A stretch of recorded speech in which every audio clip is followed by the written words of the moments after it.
Rangpur medical college হাসপাতালে আন্দোলনরত শিক্ষার্থীদের সঙ্গে কাজ করা বন্ধ করে দিয়েছে সাধারণ চিকিৎসকরা। তারা কোনো পূর্ব ঘোষণা ছাড়াই বন্ধ করে দিয়েছে বহির্বিভাগের কার্যক্রম, যদিও সাংবাদিকদের কাছে আন্দোলনে একাত্ম হওয়ার ঘোষণা দেয়নি। ওদিকে চিকিৎসকদের এই টানাপোড়েনের কারণে দুর্ভোগে পড়েছে রোগীরা।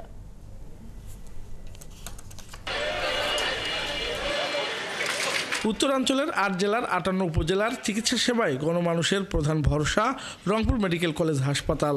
প্রতিদিন ১১টি বহির্বিভাগে পালা করে রোগী দেখেন অন্তত ৩০ থেকে ৩৫ জন চিকিৎসক। গড়ে ২,০০০ রোগী এখানে প্রতিদিন চিকিৎসা নেন। এখন হঠাৎ করে ইন্টার্ন চিকিৎসকদের সঙ্গে একাত্ম হয়ে চিকিৎসা সেবা বন্ধ করায় চরম বিড়ম্বনায় পড়েছে রোগীরা। সাধারণ রোগীরা বলছেন তাদের জিম্মি করে এমন আন্দোলন কাম্য নয়। আমি আজকে 15-16 দিন ধরে অসুস্থ।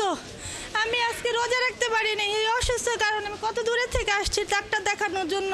এখানে আসি দেখতেছি টিকিট বন্ধ, স্যার দেখবে না।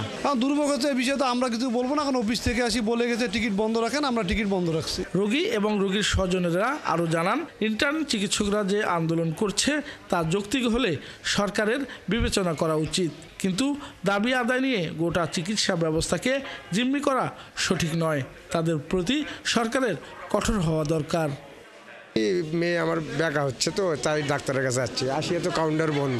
এরা কি শুরু করে দিয়েছে? হ্যাঁ, জনগণকে নিয়ে ইয়ে করতেছে না, তামাশা করতেছে।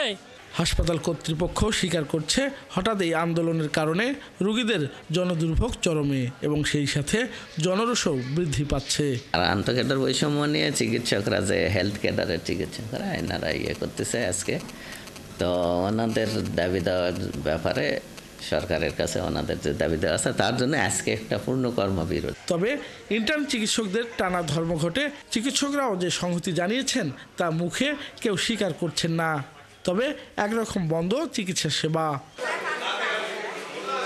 শাহ বাজিদ আহমেদ, ৭১, রংপুর।